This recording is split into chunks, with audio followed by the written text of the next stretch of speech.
దోపిడీని బయటికి తీసుకొచ్చే ప్రయత్నం చేసినా వారిని ఇబ్బంది పెట్టడానికి, వారి గొంతు నొక్కడానికి అడ్డమైన కేసులు, పనికిమాలిన వేధింపులు అన్నట్టుగా నడుస్తూ ఉన్నాయి.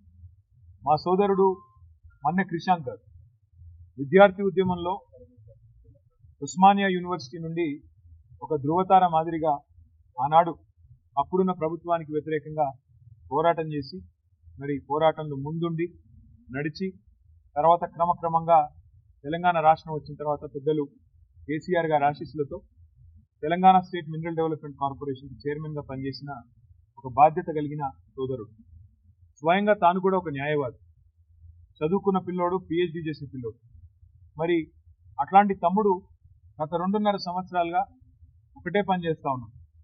ఈ ప్రభుత్వంలో జరుగుతున్న అవినీతిని అడుగడుగునా ప్రశ్నిస్తున్నాడు, బయట పెడుతున్నాడు. ప్రభుత్వం చేస్తున్న అరాచకాల్ని ఎప్పటికప్పుడు వెలుగులోకి తెస్తా ఉన్నాడు, ప్రజల దృష్టికి తెస్తా ఉన్నాడు. ఇవాళ ఆయన మీద కోపంతో ఆయనని ఒక పనికిమాలిన కేసులో, నిజానికైతే ఆయన మీద పెట్టిన కేసు 4 ఏళ్ల కంటే తక్కువ శిక్ష పడే కేసు, స్టేషన్లోనే బెయిల్ ఇచ్చి పంపించాల్సిన కేసు.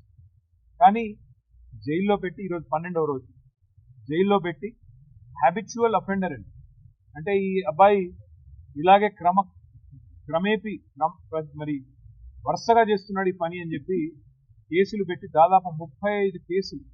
అవి కూడా ఏం కేసులు?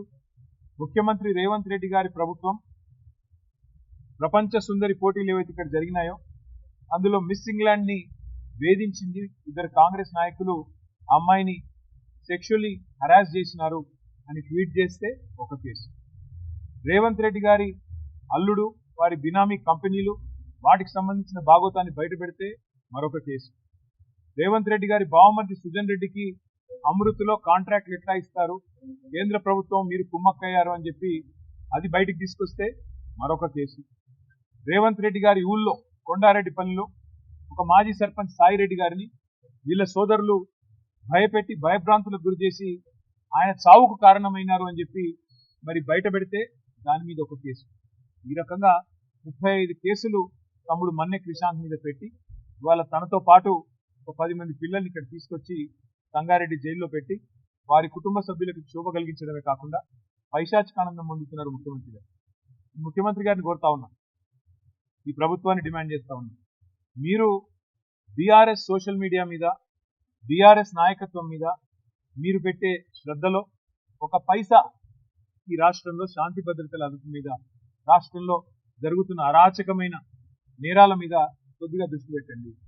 నిన్న కరీంనగర్లో చూడండి, పట్టపగలు 11 గంటలకు, ఉదయం పగలు కూడా కాదు, ఉదయం 11 గంటలకు ఒక జ్యువెలరీ షాప్ మీద దాడి చేసి 4గురిని తుపాకీతో కాల్చేసి వాళ్ళందరూ హాస్పిటల్లో చావు బతుకుల్లో కొట్లాడుతూ ఉన్నారు.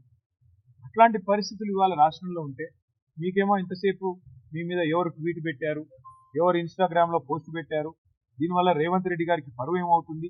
ఆయనకు అసలు పరువు ఉంటే కదా పోనీకి, ఆయనకు అసలు సిగ్గంటూ ఉంటే, లజ్జ అంటూ ఉంటే, ఇచ్చిన హామీలు నెరవేర్చకుండా తప్పించుకొని తిరుగుతున్న ముఖ్యమంత్రి గారు, దీని గురించి ప్రజలేమనుకుంటున్నారో వినే ప్రయత్నం చేయండి. మా నాయకులను వేధించినంత మాత్రాన మాకు తాత్కాలికంగా కొంత ఇబ్బంది ఉంటుందేమో, కానీ భయపడేది లేదు, వెనక్కి తగ్గేది లేదు. నీ 420 హామీలు, నీ 13 డిక్లరేషన్లు, ఇవి అమలు చేసేదాకా మేము ప్రశ్నిస్తూనే ఉంటాం, పోరాడుతూనే ఉంటాం.